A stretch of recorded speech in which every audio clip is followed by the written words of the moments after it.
really liked how my team played. Thought we really competed, and thought we had a chance to win the game. Foul trouble just became very, very crippling, and more than we could overcome.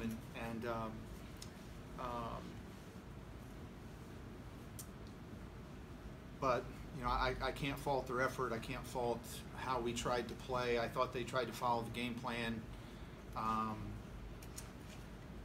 Of course, we had some breakdowns over 40 minutes, but we really competed, and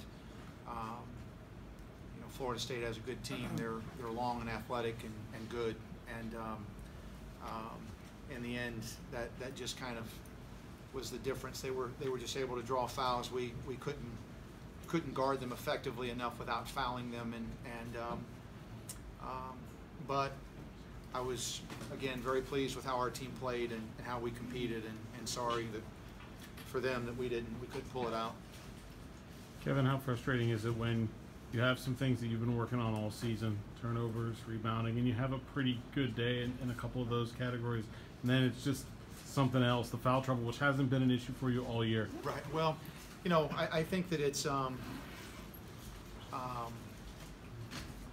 another sign of inexperience is really what it is. It's when you get 2 fouls or 3 fouls, it's learning how to play and not commit a cheap 4th foul, which now puts you in a bad spot. And it's another lesson that has to be learned. But I thought we did I don't know what the numbers say, but I thought we did a very good job of taking care of the ball, especially against their pressure.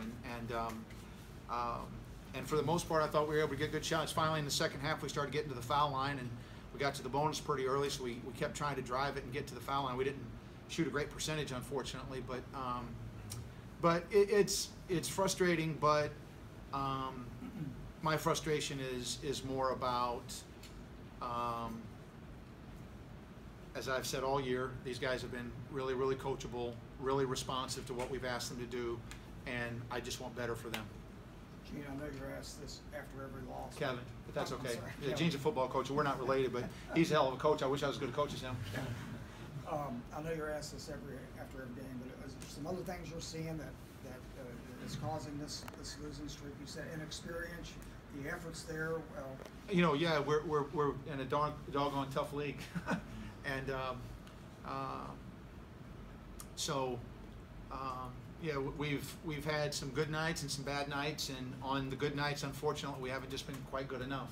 And but it's not like we're losing to chumps. We're losing to good teams, and but I do see progress. I see improvement in our players. I could go down the list of guys tonight that I thought played very well for us, so. Again, I'm disappointed with losing, but I'm not disappointed in my players. I'm really proud of them. As a matter of fact, tonight I'm very disappointed for them, but I thought they really fought this game hard and fought to win. Coach, you mentioned just a tough league.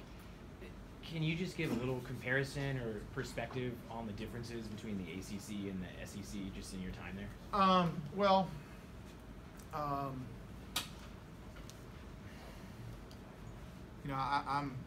It's just a tough league.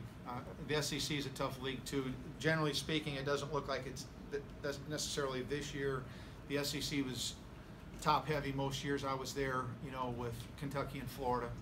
And this league is different in that it's also top heavy, but it's top heavy with about 4 or 5 or 6 teams, and so it doesn't do me any good to compare the leagues.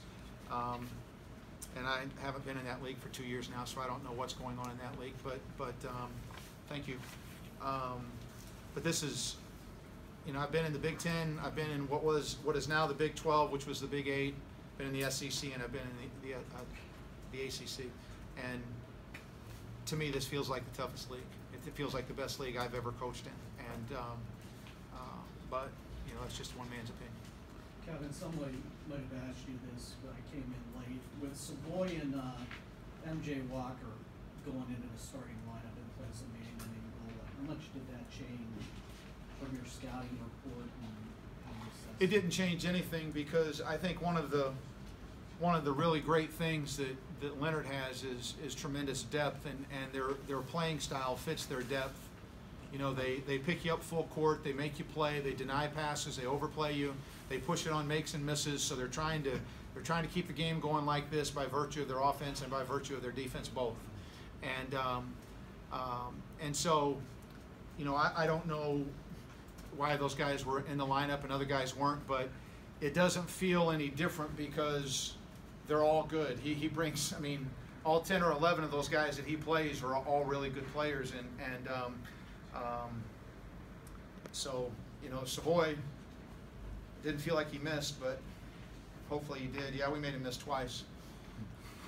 So, but anyway, they're deep. It doesn't matter. I mean, at least I don't think it matters. It didn't feel like it mattered to me and to us. Kevin, you had Marcus is maybe the one player on your team that has had some foul trouble. You set him down, put Millie in the game. How did you feel like the offense or defense, both sides of the ball, really changed during that time period?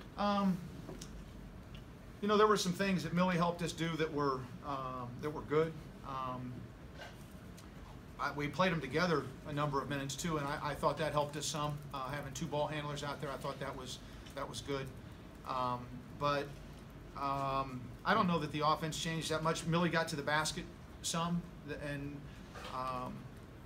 you know, so.